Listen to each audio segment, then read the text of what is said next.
एक छोटे से गांव में रामू नाम का एक मेहनती और ईमानदार किसान अपनी पत्नी और दो छोटे बच्चों के साथ रहता था। उसकी छोटी सी जमीन ही उसके परिवार के भरण पोषण का एकमात्र सहारा थी। रामू स्वभाव से सीधा और संतोषी था। वो जानता था कि मेहनत का फल देर से ही सही पर मिलता जरूर है। उसी गांव में धनराज नाम का एक लालची सेठ रहता था। धनराज के पास अथाह धन दौलत थी, लेकिन उसका लालच कभी खत्म नहीं होता था। उसका मुख्य धंधा गरीब और ज़रूरतमंद किसानों को ऊंची ब्याज दर पर कर्ज देना और फिर उनकी मजबूरी का फायदा उठाकर उनकी ज़मीनें हड़प लेना था। लगातार 2 वर्षों तक मौसम की बेरुखी और ओलावृष्टि के कारण रामू की फसल पूरी तरह बर्बाद हो गई। उसके पास ना तो परिवार का पेट भरने के लिए कुछ बचा था और ना ही अगली बुआई के लिए बीज और खाद खरीदने के पैसे थे। भूख से बेहाल अपने बच्चों को देखकर रामू का दिल भारी हो गया। मजबूरी में और भारी मन से वो सेठ धनराज के पास कर्ज लेने गया। सेठ ने रामू की स्थिति का पूरा फायदा उठाया।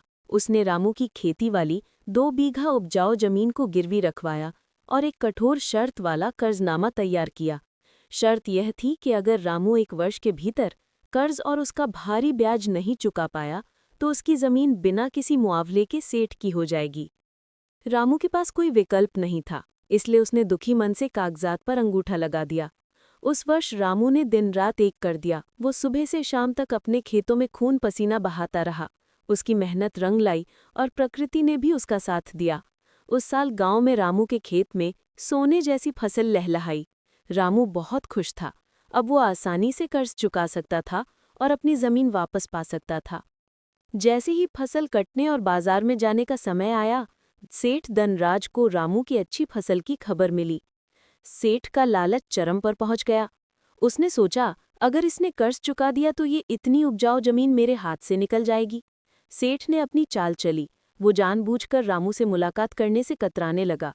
जब रामू पैसे लेकर सेठ के घर जाता तो मुनीम कहता कि सेठ जी बाहर गए हैं या तबीयत खराब है। जब रामू ने सेठ को एक पत्र भिजवाया तो सेठ ने जवाब भेजा कि हिसाब में कुछ गड़बड़ी है और रामू को गलत ब्याज दर के कारण मूल राशि से 2 गुना पैसा देना होगा।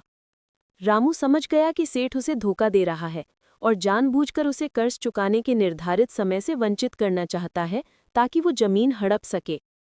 रामू सीधे गांव के न्यायाधीश पंच के पास गया और सारी बात बताई। पंच ने सेठ धनराज और रामू दोनों को अपने सामने बुलाया।